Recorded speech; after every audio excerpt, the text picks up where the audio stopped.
E sot përsëri do t'i prekim fëmijët e po ashtu dhe shëndetin ton, sa i takon një detaj që jo gjithmonë e kujtojmë, por që është shumë i rëndësishëm. Ka vlera dhe estetike, por nga ana tjetër edhe shëndetësore. Në fakt se do të flasim për buzëqeshjen. Gjithmonë kur njerëzit buzëqeshin e para gjë që na bie në sy janë dhëmbët dhe ndonjëherë edhe kur nuk janë kështu të bukur, herëherë njerëzit marrin një farë hije për hir të strukturës që kanë, por ajo çfarë është më e rëndësishme është sa të shëndetshëm janë dhëmbët. Do të ndaj një detaj të vogël nga jeta ime, duke qenë që gjithkohë si kam patur këto dhëmbët kështu katarosh, siç zakonisht quhemi, një mikesha ime gjithmonë më thoshte, "Yrida, keshu", sepse kishte dialektin e vet kosovare, thoshte keshu. Edhe i thosha, "O Vera, po ku keshet me këta dhëmbi?" Pra, duam të themi që në një farë forme, dhëmbët apo një pjesë tjetër e fytyrës apo e trupit ndonjëherë mund të na bëj të kemi një mungesë të vetbesimit apo të jemi të lirshëm në atë që duam të bëjmë. E kështu për asaj mësova që njeriu duhet ta dojë veten ashtu siç është, me dhëmbë të bukur apo jo, mjafton të jetë i qeshur sepse është aksesori më i bukur që një individ mund të vesh. Por, a është e rëndësishme të kemi të shëndetshëm dhëmbët pavarësisht se si duken ata? Patjetër që po. E sot këtu do të ndalemi tek rëndësia që ka pastrimi i dhëmbëve, koha fillestare për të kujdesur për dhëmbët, cila është mosha kur vërtet fëmia duhet të kujdeset për dhëmbët e vet dhe si, ushqyerja në tërësi dhe çfarë duhet bërë praktikisht për kujdesin e shëndetit oral. Ajo çfarë është e rëndësishme është që do të kuptojmë gjatë këtij emisioni se shëndeti i dhëmbëve lidhet me gjithë organet tona, lidhet me problematika të ndryshme shëndetësore, ashtu sikurse e anasjellta. Sëmundje të ndryshme mund të ndikojnë në cilësinë e dhëmbëve tan. Kështu që të vegjël ne jemi mësuar të dëgjojmë konsumo bulmetin sepse përmban kalcium, konsumo bulmetin sepse përmban fosfor, na duhet vitamina D dhe elementë të tjerë të cilët janë po kaq të rëndësishëm për rregullimin e shëndetit dentar. Çfarë do të thotë të kujdesemi për shëndetin dentar ose oral zakonisht? Patjetër që është shumë e rëndësishme që ne t'i pastrojmë ata, duke përdorur fuça, duke përdorur filli dentar, duke përdorur gargaret antibakterial, por nga ana tjetër dhe të kujdesemi për mënyrën se si ne ushqehemi. A fillon në një moshë të caktuar? Patjetër që po, madje do të kisha thënë që kur jemi në barkun e nënës, nëna duhet të ketë kujdesin e veçantë që ajo të ushqehet mjaftueshëm mirë, në mënyrë që rezervat e veta të kalciumit, të fosforit dhe gjitha mineraleve që shkojnë për bebin, t'i zëvendësoj me ushqyerjen e dur, në mënyrë që të furnizojë dhe nevojat që bebi ka për shëndetin skeletal në tërësi dhe të dhëmbëve kur ai të rritet, por nga ana tjetër dhe për shëndetin e vet. E kështu kur fëmia lind, sigurisht që ai ushqehet me qumshtin e gjirit, i cili po ashtu përmban sasi të mjaftueshëm nutrientësh për të plotësuar nevojat për rritje dhe zhvillim dhe patjetër për të forcuar sistemin dentar. Nga ana tjetër, në moshën 6 muaj e në vijim fillon ushqyerja komplementare, ku krahas qumshtit të gjirit bashkëshoqërohen dhe ushqimet gradualisht sipas rregullit që edhe doktoresh Greta herën e kaluar na mësoi, por edhe praktikat lidhur me ushqyerjen e fëmijëve na kanë mësuar, duke krijuar kështu një mundësi për depo dhe rezerva të mjaftueshme të mineraleve të nevojshme për një shëndet të mirë të dhëmbëve. E nëse i referohemi në fakt ushqimeve që janë të shëndetshme, patjetër unë përmenda të parit bulmeti, duke qenë që është edhe një ushqim i preferuar i fëmijëve, qumshti, kosi, djathi, gjalpi, gjiza, të gjitha këto janë ushqime të cilat janë shumë të rëndësishme për të krijuar depo të kalciumit, të vitaminës D, por nga ana tjetër dhe të acideve yndyrore që këto ushqime përmbajnë. Sa i takon qumshtit, e kemi thënë që deri në moshën 1 vjeçare fëmijët duhet të kenë parasysh prindrit duhet të kenë parasysh që fëmijëve të mos u japin qumshtin e lopës, por nëse për hir të kushteve ekonomike apo të tjera, mjafton ta hollojnë atë në raportin 1-2. Sa i takon fluorizimit, është një proces që mund të kryhet edhe tek stomatologu, por edhe ne duhet kujdesemi që ta marrim nëpërmjet ushqimeve të caktuara dhe patjetër që dhe bulmeti është një ndër to. Nëse nuk arrim dot të plotësojmë nevojat, patjetër që është suplementimi me fluor, por nga ana tjetër edhe ujë me sasi të konsiderueshme dhe brenda standardeve për fluor dhe pastat e dhëmbëve të cilat janë shumë të rëndësishme që të jenë të dedikuara sipas moshës së fëmijës, por edhe të pasura me këtë mineral shumë të rëndësishëm për shëndetin e dhëmbëve. Patjetër që ekzistojnë dhe ushqime që në mënyrë mekanike ndihmojnë pastrimin e dhëmbëve, si për shembull karrota, selinoja, apo këto që ne i quajmë ushqime finger, të cilat mund të merren nga fëmijët në duar dhe të konsumohen, njëkohësisht përveç se ne japin gjithë minierën e tyre të mineraleve dhe të vitaminave, na ofron edhe mundësi që të sekretojnë pështym e cila do të neutralizojë aciditetin nëpërmjet ushqimeve.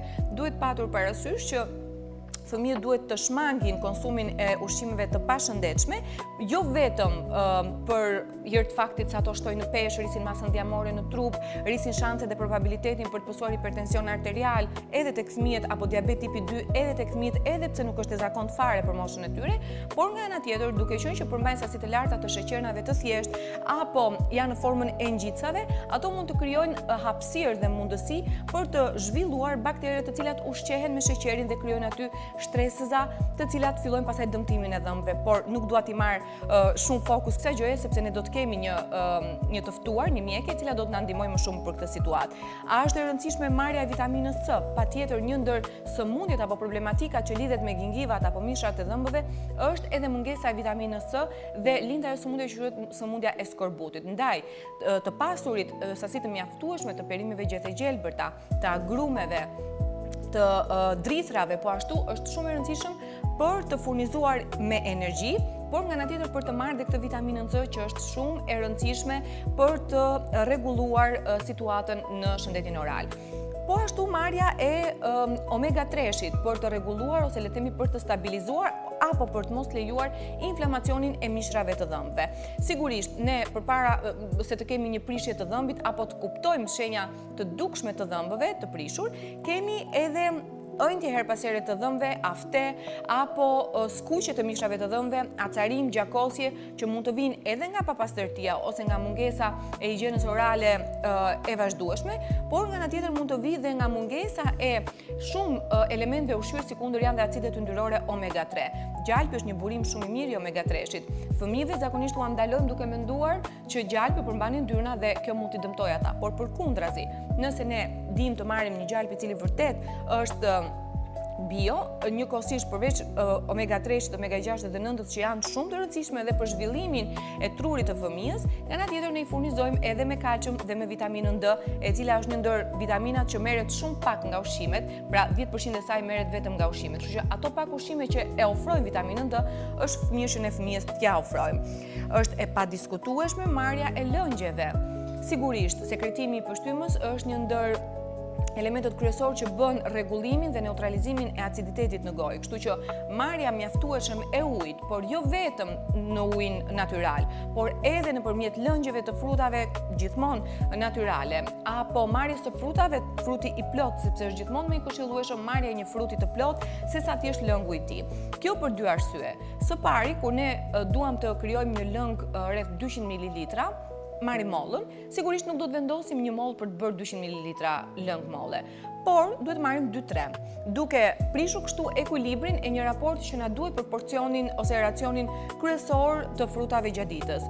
Ndërkohë nga ana tjetër, duke hequr duke vendosur vetëm lëngun, e marrim vitaminat që janë patjetër të tretshme në ujë, sheqerin, që është fruktoza në këtë rast, dhe një sasi të konsiderueshme të ujit. Por kemi hequr një pjesë shumë të rëndësishme që janë fibrat. Fibrat nga ana tjetër, në mënyrë indirekte ndoshta, veprojnë shumë në shëndetin e dhëmbëve, sepse rregullojnë mikroflorën intestinale, e cila është shumë e lidhur me mikroflorën orale, me mikroflorën nazale dhe të gjithë pjesëve të tjera ku ajo është e vendosur. Ndaj, marrja e fibrave rreth 25-30 gram në ditë është shumë e rëndësishme për një shëndet të mirë edhe të dhëmbëve në këtë rast. Dhe patjetër, duke ruajtur shëndetin e dhëmbëve, ne në një farë mënyre kemi ruajtur të gjithë shëndetin ton. Si dhe pse, gjatë gjithë këtij episodi do ta mësojmë duke kuptuar se cilat janë ato sëmundje që degradojnë shëndetin e dhëmbëve dhe se si vetë shëndeti i dhëmbëve mund të na çojë në problematika që ndoshta mendja s'do na i ketë marrë ndonjëherë. Megjithatë, për të mos u zgjatur shumë, unë do doja që të dëgjonim ekspertin në këtë rast, është doktoresh Lerida Boçova, një mikesh e imja shumë e mirë, por nga ana tjetër një specialiste shumë e mirë e shëndetit të dhëmbëve, është mjeke stomatologe, ndërkohë është duke vazhduar specialitetin për ortodonci. Ajo do të na japi përgjigje të disa pyetjeve që si prindër, por edhe si ta afërm të fëmijëve, një përmbesa çfarë mund të kemi në familje, kemi gjithmonë kuriozitetin, duke filluar këtu që nga aparati dentar, duke filluar kështu edhe nga mënyra kur duhet filluar pastrimi e kështu me radhë. Kështu që regjia të lutem të më vendosin insertin me doktoresh Leridën dhe kthehemi më pas për ta diskutuar. Doktoresha, kur fillon procesi i daljes së dhëmbëve dhe si duhet të kujdesemi për to? Procesi daljes së dhëmbëve fillon rreth muajit të 5 deri të 7 të jetës së fëmijëve, deri në muajin e 25-30. Gjithsej ne dëmqumshi në gojë kemi 20. Sigurisht që dalja e dhëmbëve të qumshit shoqërohet me një lloj ndjenje pareatie tek fëmijët, me një ndjenjë irritimi, skuqje dhe inflamacion të mishrave të dhëmbëve, ndonjëherë edhe me temperaturë. Këto janë shenja normale të cilët do kalojnë me daljen e dhëmbëve. Kujdesi sigurisht që duhet fillojë që në momentin e parë të daljes së dhëmbit të parë në gojë, përgjithsisht dalin dhëmbët poshtë, mund të ketë raste ndonjëherë që dalin edhe dhëmbët e nofullës së sipërme, sepse fëmijët janë të ndryshëm, dhe duhet fillojë dhe pastrimi i tyre, duke filluar me një garzë sterile të lagur me pastrim të njëpasnjëshëm të gjithë dhëmbëve të cilat fillojnë të dalin në gojë. Kur duhet t'i këshillojnë nënat që të sjellin fëmijët e tyre në një klinikë dentare? Sigurisht që në fillim do t'ishte mirë, duke filluar nga viti i parë i dytë i jetës, jo për të bërë procedura dentare, por thjesht edhe për të mësuar me ambientin e klinikës, me zhurmat përreth, në mënyrë që kur t'jete nevojshme për të bërë një trajtim të tyre, ata të jenë të ambientuar me klinikën, kështu që sa më parë të jetë mundur, sa më mirë, aq më mirë do të jetë edhe për pacientët e vegjël. Cila është sëmundja më e shpesh që prek dhëmbët dhe pse shkaktohet kjo sëmundje? Sëmundja më e shpesh që prek dhëmbët është kariesi sigurisht, është një nga sëmundjet më të përhapura jo infektive në botë. Zakonisht ai shkaktohet nga një gryrje sipërfaqes së smaltit, duke vazhduar më pas edhe me shtresat e tjera të dhëmbit, me hapjen e një kaviteti, i cili shkaktohet nga pllaka bakteriale, pra nga bakteret të cilat ndodhen në gojë të grumbulluara aty, të cilat krijojnë një lloj sulmi në sipërfaqen e smaltit, i cili nëse nuk kurohet, nuk vetëshërohet, vazhdon sëmundja në mënyrë progresive, e cila mund të çojë deri në infeksione të dhëmbëve apo deri në heqjen e tyre. Është kjo një situatë që mund të parandalohet dhe nëse po, si? Sigurisht që higjiena është themelore në këtë rast, nëse neve përpiqemi që të mbajmë një higjenë të duhur, sigurisht që do ishte shumë herë më mirë edhe për jetëgjatësinë e dhëmbëve. Këtu në fakt unë dua të përmend edhe diçka tjetër që janë silantet.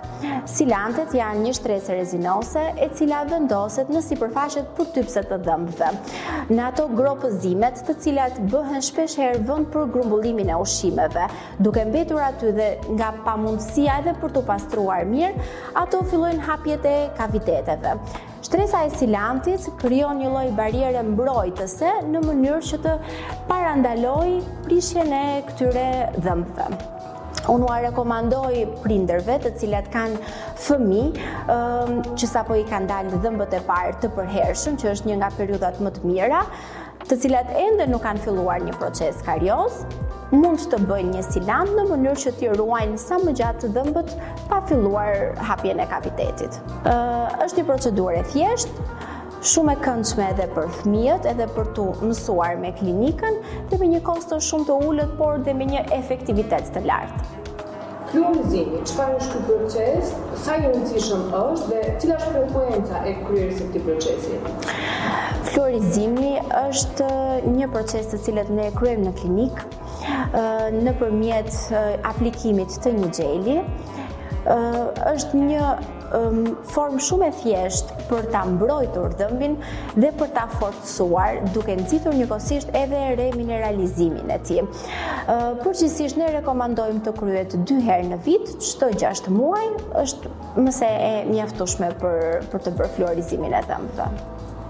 Pavarësisht procedurave të sipërpërmendura, le të flasim pak për ushqyerjen. Si ndikon ushqimi tek shëndeti i dhëmbëve? Sigurisht që dieta ushqimore dhe pasja e një balance të mirë e dietës ushqimore është shumë e rëndësishme. Në radhë të parë, unë do të këshilloja përdorimin e ujit, sa më shumë ujë të pim, eliminimin e sheqernave të cilët krijojnë një ambient acid në gojë, nxisin dhe stimulojnë shumimin e baktereve të dëmshme në gojë, duke krijuar më pas edhe probleme tek dhëmbët. Ushqimet ngjitëse, të cilat mbeten në sipërfaqen e dhëmbëve, janë më të vështira për t'u pastruar. Sigurisht që pijet e gazuara, pijet të cilët kanë sheqerna të shtuara, duhani, të gjitha këto ndikojnë negativisht. Vjetëri një numër i lartë të fëmijëve të cilët janë me tela, pra aparat ortodontik. Është ky një trend apo është domosdoshmëri dhe kur është koha e duhur për t'i vendosur? Nuk është një trend, realisht është një domosdoshmëri.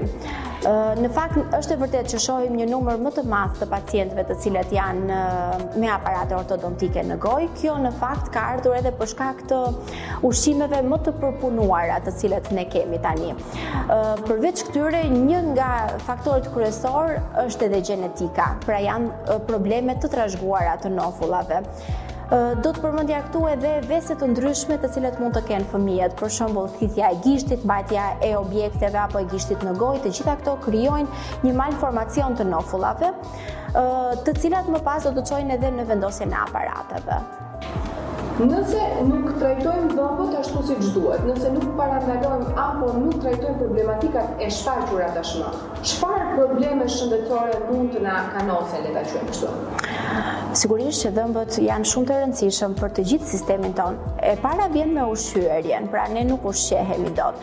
Nga mos ushqyerja kemi dhe probleme me përtypjen, e cila sigurisht do të sjellë edhe probleme të tjera me stomakun e gjitha me radhë. Përveç kësaj, në momentin që ne kemi probleme me përtypjen, kemi edhe deformime të nofullave. Infeksionet pastaj që sigurisht përhapen edhe shkaktojnë edhe problematika më të rënda. Përveç kësaj, mund të themi edhe që ka dhe shumë probleme të tjera të trupit tonë, të cilat edhe manifestohen në gojë. Një ndër të cilave unë do të përmendja bulimin, e cila për shkak të krijimit të një mjedisi shumë acid në gojë, krijon erozion të përgjithshëm të gjithë dhëmbëve. Menjëherë mund të jetë një nga shenjat e para që mund të shikojë dentisti dhe mund të rekomandoj pacientin më pas për të vazhduar edhe me procedurat e tjera, duke u ndjekur tek mjeku përkatës. Të edukosh fëmijët për larjen e dhëmbëve mbetet një sfidë ashtu si kundër edukimit në ushqyerje. Cilat janë disa teknika shumë të thjeshta në formën e lojrave që mund t'i ndihmojnë fëmijët të kuptojnë procesin e rëndësishëm të larjes së dhëmbëve, por edhe të shëndetit oral në tërësi? Në radhë të parë, kjo është detyra e prindërve për të mësuar fëmijët që në vegjëlinë e tyre me kujdesin oral. Më pas nëse ata vinë në klinik, sigurisht krijimi një ambienti shumë të dashur për ta, një ambienti komod për të kryer procedurën dentare. Ajo që do të rekomandoja unë është nisja dhe furqimi i dhëmbëve përpara pasqyrës në formën e lojës së bashku me prindrit, duke u ndihmuar fillimisht me ta dhe inkurajimi i procesit sido që të bëhet. Disa këshilla për të shtuar doktoresha? Këshillat për të shtuar janë larja e dhëmbëve 2 herë në ditë, në mëngjes edhe në darkë. Përdorimi i fillit dentar për të pastruar të gjithë hapësirat interdentare, të cilat janë të pamundura për të pastruar me furçë. Kontrollet çdo 6 muaj tek dentisti janë parandaluese për shumë probleme të tjera. Një nga shprehjet tona më të bukura është më mirë të parandalojmë sesa të kurojmë. Dhe sigurisht ushqyerja dhe një dietë e ekuilibruar. Faleminderit doktoresha, ishin vërtet këshilla të dyra. Faleminderit juve. Rikëthyet në këtë pas këtij inserti, sigurisht doktoresh Lerida na dha shumë sqarime dhe jam shumë e sigurt që të gjithë ju si prindër keni bërë pyetjen për herë të parë, po kur është momenti duhur për ta çuar tek mjeku stomatolog dhe çfarë furçe ti përdor. Kështu që e falenderojmë doktoreshën që na dha mjaftueshëm informacion për të kuptuar vërtet ato detajet që duhet për një shëndet të mirë të dhëmbëve tek fëmijët, në mënyrë që kur ai të rritet të ketë sa më pak probleme të jetë e mundur. Dhe kështu, duke qenë që kjo pjesë e parë shkoi me informacionet e duhura, do doja shumë të falenderoja të gjithë ata që bashkëpunojnë me ne dhe patjetër që janë ata që dhe mbështesin emisionin Balans. Partnerët tanë, të cilët në çdo episod janë kujdesur që të jenë pranë jush dhe sigurisht duke ofruar dhe produktet e tyre shumë të rëndësishme dhe të shëndetshme në tregun shqiptar. Unë jam gati të përgjigjem të gjitha pyetjeve, në mos premtimin për të gjitha pyetjeve, disa prej atyre që koha do të na lejojë. Megjithatë, ndërkohë që pyetjet vijnë, por rikujtojmë edhe një herë atë çfarë u diskutua në pjesën e parë dhe atë çfarë doktoresh Lerida citoj me ngulme. Dhe është pikërisht përveç ushqyerjes që ka rolin e vet dhe thelbësor si në çdo problematik tjetër që ne diskutojmë lidhur me shëndetin, edhe për dhëmbët funksionon, por pastrimi tek dhëmbët është shumë i rëndësishëm. Higjiena orale, kjo për të shmangur problematika që lidhen edhe me aromën e keqe të gojës, por edhe me zhvillimin e baktereve për të prishur dhëmbët, pra pastrimi me fuçat adekuate, përdorimi i pastës me fluor, përdorimi i fillit intradentar, sigurisht ekzistojnë dhe disa mikrofuça të vogla të cilat ndihmojnë pastrimin e dhëmbëve, sepse sigurisht nëpërmjet dhëmbëve fuça ndoshta nuk vendoset, kështu që përdorimi i fillit apo përdorimi i këtyre fuçave të vogla ndërmjet dhëmbëve mund ta ndihmojë të shmangim të gjitha papastërtitë e ushqimit të mbledhura në të.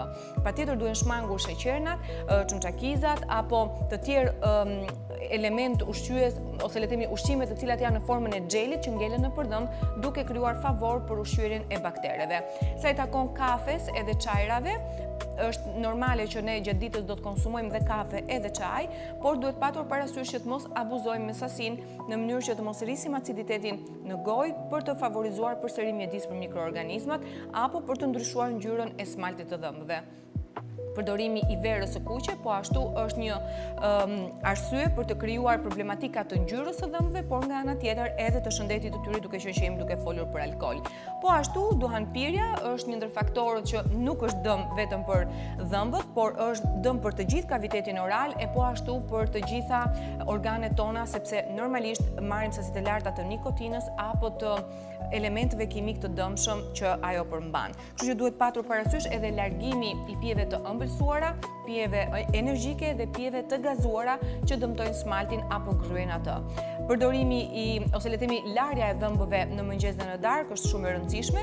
Megjithatë, doktoresha sikundër tha, por edhe informacionet e tjera i kemi marrë që larja e dhëmbëve direkt mbas disa ushqimeve jo gjithmonë është e shëndetshme. Pra duhet pritur pak në mënyrë që ne të lajmë dhëmbët mbas kafes, mbas verës apo pas ushqimeve të caktuara. Po ashtu probleme të ndryshme sikur lidhen edhe me çrregullimet e të ushqyerit si bulimia, anoreksia kanë një rol thelbësor në shëndetin e dhëmbëve. Përdorimi i lëndëve narkotike po ashtu, ndaj duhet patur kujdes çfarë vendosim në trupin tonë në mënyrë që ai nesër të na falenderoj e jo më të na dënoj duke dhënë probleme shëndetësore të cilat ndoshta na bëjmë të pa efektshmëri në punë apo edhe të pa fuqi apo pa motiv për të vazhduar ditën. Ne zakonisht e lançojmë temën në Instagram, kështu që prej tyre kemi marrë pyetje. Dhe njëra ndër pyetjet është: a ndikon shëndeti i dhëmbëve në gjendjen e përgjithshme shëndetësore si për zemrën dhe për diabetin?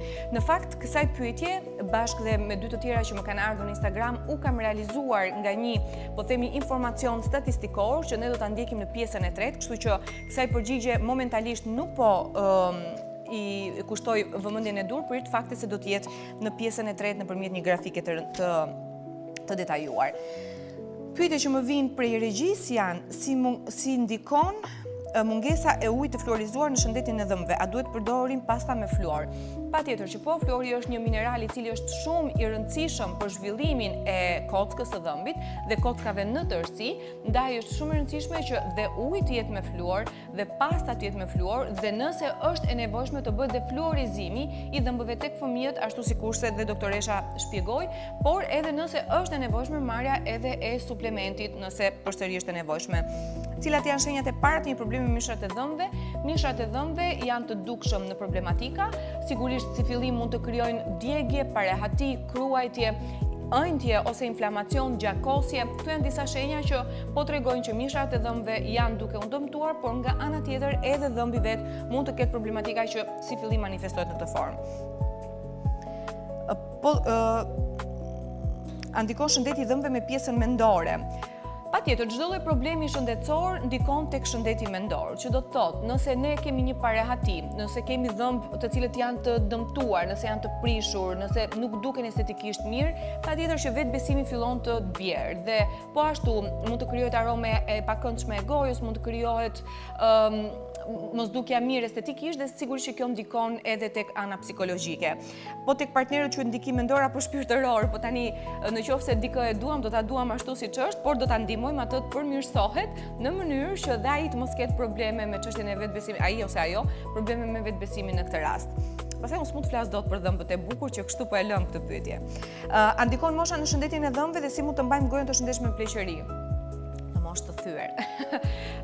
Dhëmbët dhe mosha janë patjetër të lidhur, sigurisht që nuk mund të pretendojmë që një 20 vjeçar të ketë një shëndet si një 60 vjeçar, patjetër që ndryshimet hormonale bëjnë punën e vet, problematika të ndryshme shëndetësore bëjnë punën e vet sa i takon shëndetit të dhëmbëve. Megjithatë, nëse ne arrim të ruajmë një ushqyerje të mirë, një higjenë orale të mirë, kujdesin e erëparseshëm te stomatologu, pa diskutim që mund të ruajmë dhëmbët tanë deri në një moshë disi të thyer dhe pastaj ka zgjidhje pafund fatmirësisht sot, kështu që nuk mbetet më një problem, por gjithsesi dhëmbët natyral janë ata që tregojnë vërtet vitalitet dhe shëndet. Cilat janë alternativat më të mira për zbardhjen e dhëmbëve dhe nuk dëmtojnë smaltin? Sigurisht sot ekzistojnë alternativa me lazera, me zbarduesa e të tjera me radhë, por unë do të kisha preferuar ngjyrën natyrale të dhëmbëve, thjesht duke u kujdesur për shëndetin e smaltit dhe ushqyerin që ne bëjmë për të. Si ndikon stresi në shëndetin e dhëmbëve, veçanërisht të shtrëngimi ose kërcitja e dhëmbëve gjatë natës? Po, kërcitja e dhëmbëve gjatë natës është një problematikë që lidhet me stresin, por jo vetëm, ka edhe arsye të tjera pse kërcitja gjatë natës ndodh. Gjithsesi ekzistojnë disa suportues të dhëmbëve që mund të vendosen gjatë natës në mënyrë që të shmanget apo të parandalohet le të themi ulja e nivelit të dhëmbëve apo kërcitja e tyre gjatë natës. Cila është mosha e duhur për fëmijët për të filluar larjen e dhëmbëve dhe përdorimin e fillit dentar, ashtu siç doktoresh Lerida tha në insertin që ne ndoqëm, ishte që në momentin e parë që ne shohim daljen e dhëmbit. Pra me një garzë me ujë, ajo na shpjegoi se si duhet ta pastrojmë dhëmbin dhe pastaj kur dhëmbët janë të dukshëm dhe në sipërfaqe mund të përdorim dhe furçat e përshtatshme sipas moshës, por nga ana tjetër, patjetër që dhe pastër, por nga ana tjetër edhe fillin dentar që është i përshtatur për moshën. A janë të dëmshme të lahen dhëmbët me njëherë pas ngrënies së ushqimeve acidike? Nuk është e shëndetshme ose nuk është e rekomanduar që të lahen dhëmbët pas ushqimeve acidike. E përmendëm edhe në pjesën e parë të emisionit, pas alkoolit, pas konsumit të kafes, të çajit dhe ushqimeve me sasi të larta të acid ose me pH acide të themi, është mirë që të mos lahen me njëherë dhëmbët, por të pritet pak. Çfarë roli luan vitamina D në shëndetin oral? Vitamina D është aleati më i mirë i shëndetit të kockave dhe skeletit në tërësi, kështu që po ashtu edhe tek dhëmbët ka një rol thelbësor në ndërtimin e tyre, në fortësinë e tyre dhe në shëndetin e tyre në tërësi. Sa më shumë i mineralizuar të jetë një dhëmb, aq më pak mundësi ka për të dëmtuar dhe për të krijuar hapësira për karjes apo prishje deri në dëmtime që ne pastaj detyrohemi dhe t'i heqim dhëmbët. Nëse një biskot më pyet a jam unë problem për dhëmbët e tu, si duhet i përgjigjem? Nëse biskota është integrale, nëse biskota është e pasur me fruta arrore dhe të thata, biskota është miku jot më i mirë i dhëmbëve. Ekzistojnë ushqimet friendly, pra miqësor për dhëmbët, edhe sot do t'ju jap dy receta cilat janë shumë të rëndësishme dhe të shëndetshme për shëndetin e dhëmbëve, ama ajo çfarë duhet të bësh është ta kesh falendëruar biskotën që të ofroj kaq shumë fibra, kaq shumë folate edhe kaq shumë acide yndyrore nëpërmjet përbërësve që ishte gatuar dhe pastaj të presësh dhe t'i lash dhëmbët në mënyrë që ato mbetit që kanë ngelur nëpër gojë mbas konsumit të ushqimit të largohen nëpërmjet fillit dentar, furçës së dhëmbëve patjetër dhe përdorimit të gargarëve antibakterial në mënyrë që ato sheqerna të mos ngelen tek dhëmbët dhe të mos krijojnë ato pllakat bakteriale dhe të mos jenë më ushqim për ato. Nëse unë ha shumë ëmbëlsira, mund t'i shpëtoj dhëmbët duke i larë ato me pak o dietë? Nuk e kuptoj mirë këtë, por gjithsesi shumë ëmbëlsira nuk është një rekomandim i mirë. Nëse flasim për ëmbëlsira të cilat gatuhen në formën e shëndetshme, përsëri duhet patur kujdes sepse dhe prania e shpeshtë e tyre në regjimin ushqimor nuk është e këshillueshme, kështu që pak e saktë dhe jo shumë e përlum. A është e vërtet që çokolata është armiku më i madh i dhëmbëve apo thjesht ta themi të karamelizuara? Është pak e karamelizuar kjo gjë, por nëse flasim për një çokoladë fondente mbi 70% kakao, ne marrim sasi të konsiderueshme të antioksidantëve dhe shumë mineraleve që vërtet çokolata përmban dhe bima e kakaos përmban. Kështu që zgjidh çokoladën e duhur dhe mos haro të lash dhëmbët. Andikon mosha, e lexuam këtë. Cilat janë alternativat edhe këtë e lexuam? Pra, përgjithsisht, ato pyetjet janë lidhur me mënyrën se si ne ushqehemi. Praktikisht, dieta vegane apo vegetariane problematike për shëndetin dentar dhe si mund të kompensohen mangësitë. Në fakt, dieta vegetariane dhe vegane, pavarësisht se janë ndryshe nga njëra tjetra, kanë mangësitë e tyre sepse duke qenë që nuk marrin proteinat e duhura ose le të themi proteinat shtazore që kanë sasi të larta dhe të aminoacideve, mund të kenë një ndikim në mineralizimin e dhëmbëve. Por, nëse kujdesemi që të bëjmë kombinimet e duhura edhe pse jemi me këtë lloj diete të kufizuar dhe nëse suplementohemi dhe kujdesemi sistematikisht për të shkuar te stomatologu për të parë në shëndetin e gojës, sigurisht që mund të mos kemi probleme edhe pse dieta është e kufizuar.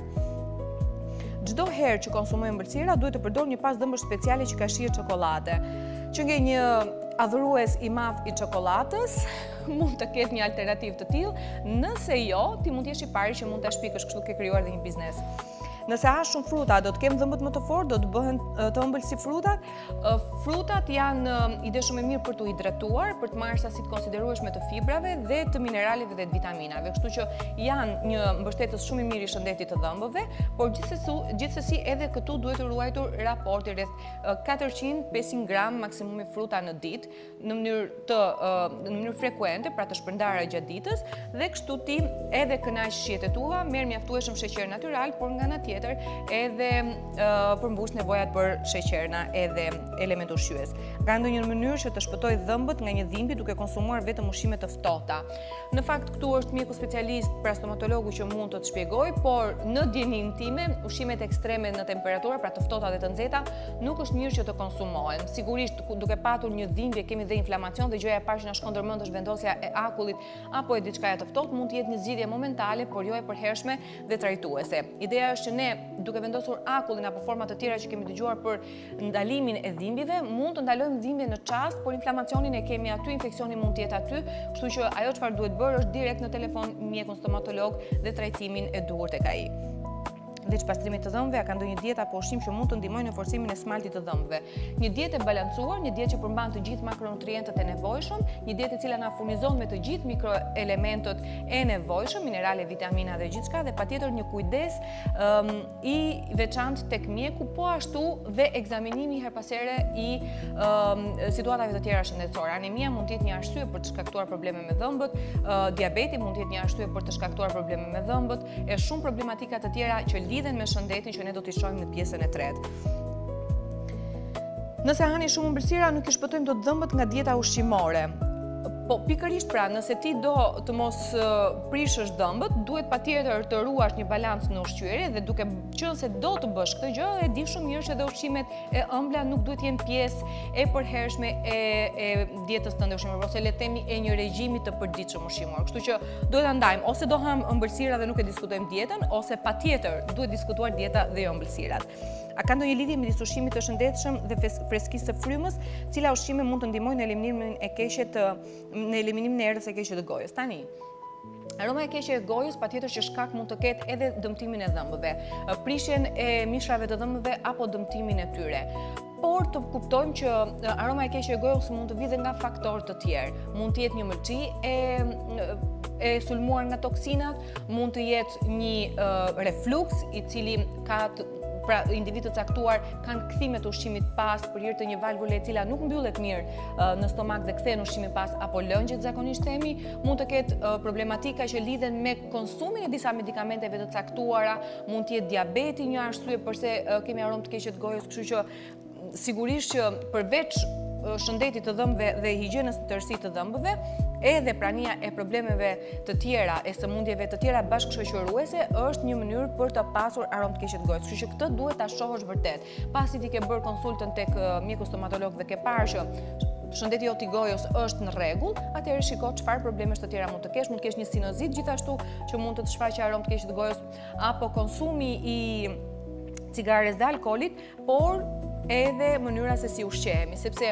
një ushqim i cili vjen me yndyrna të pashëndetshme, i varfër në fibra, i varfër minerale dhe vitamina, sigurisht do të çliroj ose le të themi do të krijojë mundësi për aromë të pakëndshme të gojës. Nëse dhëmbët mund të bëjnë pushim nga puna, çfarë aktivitetesh mendon se do të preferonin?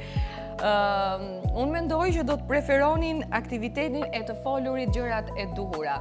Në momentin që flasim gjërat e duhura, ne menjëherë fitojmë një lloj kënaqësie, një lloj emocioni pozitiv që i bën mirë mikroflorës intestinale, trupit në tërësi, mendjes, edhe kështu do të kemi mundësi që të kemi edhe shëndetin e dhëmbëve mirë, sepse nëse një individ është i lumtur, ditë të zgjedhë ushqimet e duhura për ta bërë të lumtur, ditë të zgjedhë një ushqim të mirë për familjen, aktivitetin e duhur, edhe kështu automatikisht thjesht ti ke edhe fjalët e bukura për të nxjerrë nga goja. Dhe patjetër që dhëmbët janë një mënyrë shumë e mirë për të nxjerrë dhe për të artikuluar fjalë. Kështu që duhet të kujdesemi që këtë sport të mos u ndalojmë kurrë. Nëse një dhëmb kishte një listë dëshirash për krishtlindje, çfarë do të ishte? Më pak sheqer, më shumë kalcium apo një furçë elektrike? Dëshira do të ishte një balancë ndërmjet të gjithave. Tjetër pyetje, me sa duket nuk pas kemi për kafen dhe cigaren, po ne në fakt e diskutuam që kafeina është një arsye për të dëmtuar dhëmbët nëse teprohet me të, nëse ruhet një ekuilibër ndërmjet konsumit të 400 mg kafein në ditë maksimumi, nuk kemi probleme, por duhet patur parasysh që kafja të mos konsumohet kur parë ngrënë mëngjes, sepse kështu ne rrisim aciditetin, dëmtojmë stomakun dhe nga ana tjetër edhe ulim përthithjen e disa mineraleve apo vitaminave dhe një ndër mineralet që shkarkohet në këtë rast është edhe hekuri. Dhe kështu, erdhi koha që vërtet të falenderojmë të gjithë ju që pyetët, edhe patjetër që jeni një mbështetje shumë e madhe sepse duke qenë që është një emision që dedikohet vërtet audiencës, nuk do të kishte kuptim pa pyetjet tuaja. Në këtë farforme unë jam edhe më e lidhur me ju dhe më duket sikur ju kam kështu në studio nëpërmjet pyetjeve që dërgoni. Sot kishte pyetje shumë të këndshme dhe unë u kënaqa vërtet edhe u argëtova dhe ja kështu, ikin 15 minuta shumë shpejt dhe na duhet përsëri të falenderojmë miqtë tanë duke stërvitur atë sportin e bukur për dhëmbët që është nxjerrja e fjalëve të bukura dhe të duhura. Dhe në fakt një ndër fjalët më të bukura që duhet të themi gjatë ditës është faleminderit. Faleminderit Zotit që na dha edhe një ditë plus dhurat. Faleminderit familjarëve dhe të afërmve tanë që na mbështesin në çdo iniciativë që marrin apo janë aty me ne dhe në momentet e bukura dhe në momentet e vështira. Dhe megjithatë kthehemi tek ajo çfarë po diskutojmë, shëndeti i dhëmbëve. Që në fillim dhe një ndër pyetjet që ishte ofruar në Instagram ishte çfarë probleme shëndetësore të tjera mund të shoqërojë dëmtimi i dhëmbëve dhe cilat sëmundje mund të na shkaktojnë prishje të dhëmbëve. Në fakt unë kam krijuar dy statistika, e para lidhet me përqindjen e popullatës që vuan prej kariesit dentar dhe tjetra lidhet me sëmundjet që lidhen dëmtim, pra një korelacion që ka ndërmjet dëmtimit të dhëmbëve dhe sëmundjeve sistemike. Megjithatë do ndjekim të parën skem, të parën grafik i cili na jep disa lidhje të përqindjeve të popullatës që vuajnë nga kariesit dentar. Sigurisht unë nuk jam shumë e mirë në statistika dhe në shifra, kështu që më duhet her pas here dhe t'i lexoj. Pra, sëmundja e prishjes së dhëmbëve, gingiviti ose periodontiti, 45 deri në 50% e popullsisë botërore vuan nga sëmundjet e mishrave të dhëmbëve, që janë shkaku kryesor i humbjes së dhëmbëve tek të rriturit. Ne njërin prej pyetjeve e kishim lidhur me prishjen e mishit të dhëmbëve dhe po themi simptomat fillestare që kjo ka, por imagjinoni sa e rëndësishme është dhe se sa shumë individ në botë vuajnë prej kësaj sëmundje. Gati i bie gjysma e popullsisë në botë vuan prej mishrave të dhëmbëve, duke qenë një fillesë për dëmtimin në tërësi të dhëmbit. Ndërkohë 60 deri në 70% e personave mbi moshën 65 vjeç janë prekur nga periodontiti i rëndë. Pra, mosha 65 vjeçare lidhet, sekundërisht edhe pyetja a lidhet shëndeti oral me moshën, pikërisht ja ku e kemi përgjigjen, 60 deri në 70% e personave mbi 65 vjeç kanë dëmtime të rënda. Kariesi dentar ose prishja e dhëmbëve, ajo që themi ne na janë krimbur dhëmbët, 2.3 miliard njerëz në botë vuajnë nga kariesi i dhëmbëve të përhershëm. Tek fëmijët, 530 milion raste të kariesit dentar janë raportuar tek dhëmbët e qumshtit. Dhe në fakt nuk është për tu çuditur, edhe pse shifra në fakt është alarmante, por e kemi vënë re tek fëmijët tanë, unë paktën e kam vënë re që edhe pse kujdesemi për ushqyerjen, edhe pse kujdesemi her pas here për higjienën orale, përsëri dhëmbët e qumshtit janë dëmtuar pak më herët, ndoshta nga që është e zakonshme. Por në fakt është alarmante, 530 milion rastet të kariesit janë raportuar të dhëmbët e qumshtit, është vërtet shumë alarmante. Lidhja me sëmundjet sistemike është grafiku i dytë që do të na ndihmojë në formën e një charti, një rrethi që do të na ndihmojë duke parë përqindje se cila sëmundje është e lidhur me dhëmbët. Nuk di regja, e kemi gati? Okej, pra 25 po të vëmë re grafikun, pra është në formën e një rrethi dhe ju do të shikoni vetëm gjyrat dhe përqindjet për të kuptuar këtë që unë jam duke thënë. 25 dhe 40% e pacientëve me sëmundje periodontale kanë rrezik të shtuar për sëmundje kardiovaskulare. Normalisht, të gjithë individët të cilët kanë probleme me dhëmbët mund të mos kenë Pra jo patjetër kanë probleme dhe me shëndetin kardiovaskular, diabetin e tjera me radhë, por ja që 25-40% prej tyre lidhin dëmtimin e dhëmbëve me sëmundjet kardiovaskulare. Diabetikët me sëmundje periodontale janë 2-3 herë më të rrezikuar nga përkeqësimi i gjendjes së tyre shëndetësore. Në fakt, studimet kanë treguar që dhe dëmtimi i dhëmbëve, mos trajtimi në kohën e dur, të paturit prishje të dhëmbëve të herparsershme, mos trajtimin me medikamentet e duhura, qoftë të dhëmbit me mbushje apo terapi të ndryshme që ofrohen, por edhe të mishave të dhëmbëve mund të shkaktoj diabet. Përveç se vetë diabeti si sëmundje mund të dëmtoj edhe dhëmbët. Dhe në kush ka të afërm diabetik në familje e ka vënë re këtë situatë shumë shpesh. Frymarrja e keqe dhe erozioni i smaltit, patjetër që frymarrja është një ndër shenjat tipike që vërehet dhe ndonjëherë bëhet edhe problem tek persona, sepse le të themi humbasin deri diku vetbesimin, kanë frikë të flasin, dhe gjithmonë janë në siklet dhe është një ndër problemet që bashkëshoqërohen një dëmtim të dhëmbit. Erozioni i smaltit, pra dëmtimi i shtresës së parë të dhëmbit, që është pikërisht smalti. 30% e njerëzve raportojnë frymarrje të keqe të lidhur me higjienën orale të dobët. Po sigurisht, në momentin që dhëmbët nuk lahen, ushqimet e mbetura aty bëhen ushqim për këto baktere, krijohet pllaka bakteriale dhe sigurisht dhëmbi do të dëmtohet dhe këto baktere çlirojnë ato papastërtitë e tyre dhe aromën e pakëndshme. Acidet nga dieta e varfër ose acidike ose bakteret orale dëmtojnë smaltin duke shkaktuar ndjeshmëri dhe dhimbje të mbi 25% të popullsisë. Dhimbja e dhëmbit është një ndër më të padurueshmet, kështu që keni kujdes çfarë konsumoni dhe mbani një higjenë orale sistematike. Humbja e dhëmbëve, 20 deri në 30% e të rriturve midis moshës 35 dhe 44 vjeç kanë humbur të paktën një dhëmbë për shkak të problemeve orale. Në moshën mbi 65 vjeç, pothuajse 30% e individëve janë tërësisht pa dhëmbë. Dhe është vërtet keq sepse mungesa e dhëmbëve, përveç aspektit estetik, na krijon probleme edhe me përtypjen. Normalisht që tretja e ushqimit fillon një herë në gojë. Kemi atë që e quajmë përtypje mekanike, coptimin e ushqimit, dhe nëse ky ushqim shkon i pacoptuar mirë nga dhëmbët, sigurisht do të ketë probleme individi dhe me tretjen në tërësi, por edhe me stomakun i cili do duhet të bëjë edhe punën e dhëmbëve. Ndikimi në cilësinë e jetës, problemet orale ndikojnë negativisht në ushqyerjen dhe në vetbesimin, mbi 35% e individëve duke çuar në ulje të cilësisë së jetës. Nëse nuk kemi dhëmbë të shëndetshëm, sigurisht nuk mund të konsumojmë ushqime që mund të jenë të forta, sikundërsh karrota apo brokoli e kështu me radhë, duke shmangur këto ushqime në shmangjen dhe marrjen e nutrientëve që këto ushqime ofrojnë. Kështu që patjetër do të kemi probleme të cilësisë së jetës, sepse do të kemi deficiencë në minerale, në vitamina, në mikronutrient, në makronutrient në tërësi, duke konsumuar gjithmonë ushqime të buta, të cilat janë më të thjeshta ose më komode për dhëmbët ose për individët të cilët nuk kanë dhëmbë të mirë. Kosta ekonomike, patjetër që të shpenzosh për riparimin e dhëmbëve nuk është njësoj si të shpenzosh për kujdesin intensiv të tyre, dhe sëmundjet orale përbëjnë rreth 10% të shpenzimeve shëndetësore globale, me kosto të vlerësuara në miliarda dollar çdo vit. Pra, shikoni sa e rëndësishme është që të kujdesemi gradualisht dhe është pikërisht momenti për të ripërsëritur edhe një herë që është më mirë të parandalosh se sa të kurosh. Infeksionet orale dhe absceset dentare, 90% e absceseve dentare ndodhin për shkak të prishjeve të patrajtuara ose infeksioneve të misharve. Në rastet e rënda, infeksionet mund të përhapen në pjesë të tjera të trupit dhe të shkaktojnë komplikacione fatale si septicemia, pra shoku septik, kanceri oral që është gati i pafolur shpesh, po kanceri oral është një vrastar shumë i madh, përveç vetbesimit që nuk diskutohet që ta jep, është humbje jete dhe individët caktuar mund të humbasin dhe pjesë të nofullës, ndaj duhet patur shumë kujdes që të mos e lejojnë vetëm të arrijmë në këto shifra.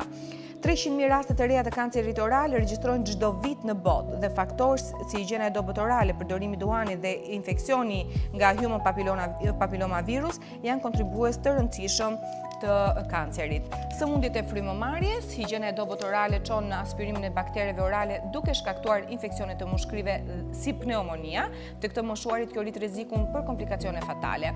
Tek fëmijët, 60 deri në 90% e fëmijëve në moshë shkollore në botë vuajnë nga kariesi. Prishjet dentare të patrajtuara ndikojnë në performancën shkollore, sepse normalisht nuk artikulojnë dot mirë, nuk flasin dot mirë, mund të bullizohen nga shokët dhe duke ulur kështu sigurisht edhe përqendrimin. Por normalisht në momentin që kanë edhe dhimbje mungojnë në shkollë, rrisin kështu mungesat dhe eficiencën në të mësuar. gratë shtatzanë kanë 2 deri në 7 herë më shumë rrezik për lindjet parakoshme ose foshnja me peshë të ulët nëse kanë probleme të shëndetit të dhëmbëve. Depresioni dhe ndikimi psikologjik, 28% e individëve me probleme dentare serioze raportojnë vetbesim të ulët dhe ndihen të tërhequr nga aktivitetet sociale për shkak të pamjes së dëmtuar të dhëmbëve. 1 në 4 familje me antar me probleme të avancuara dentare përjetojnë vështirësi ekonomike për shkak të kostove të larta të trajtimit. Humbja e dhëmbëve të moshuarit lidhet me rritjen e rrezikut për keq ushqyerje dhe prek rreth 40% të tyre.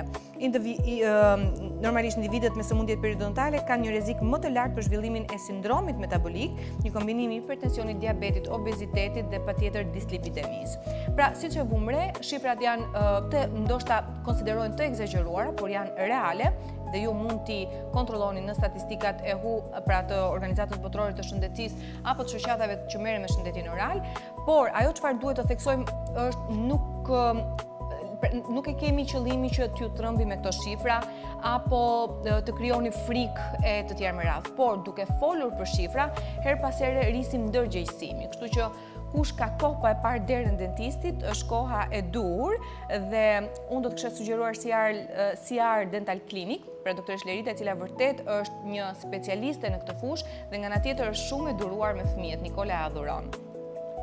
Mirë, folëm çfarë nuk duhet të ham, po le të flasim çfarë duhet të ham. Sigurisht ne shpjeguam disa ushqime që janë shumë të shëndetshme për shëndetin e dhëmbëve, por kam përgatitur 2 receta, njëra e kripur dhe tjetra e ëmbël, sepse e sigur që dhe sipas pyetjeve kuptuam që njerëzit dëshirojnë shumë ushqime të ëmbla dhe nga ana tjetër këto të fundit janë një problem shumë i madh për të zhvilluar problematika me dhëmbët. Megjithatë, nëse kujdesemi të zgjedhim ingredientet e dur, asnjë gjë nuk është problem. Sigurisht, higjiena është e rëndësishme, por të paktën të ushqejmë dhëmbin me mineralet e dura. Kështu që do të sugjeroja regjisë të më jepte pak recetat. Në fakt, recetat unë ja kam dhënë regjisë, po për veten time nuk i kam shkruajtur, kështu që do t'ju sugjeroja t'i shikonit aty në ekran, ose kush nuk ka arritur ende dot ta ndjeki emisionin, mundet pas emisionit në YouTube t'i shikoj ato.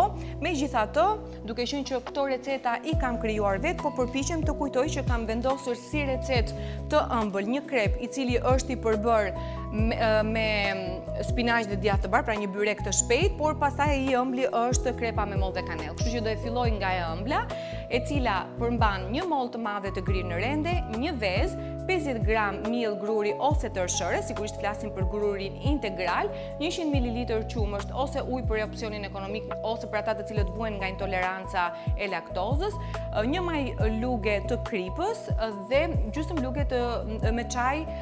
luge çaj kanellë për t'i dhënë aromë, por edhe mikroelementet që në fakt kanella përmban.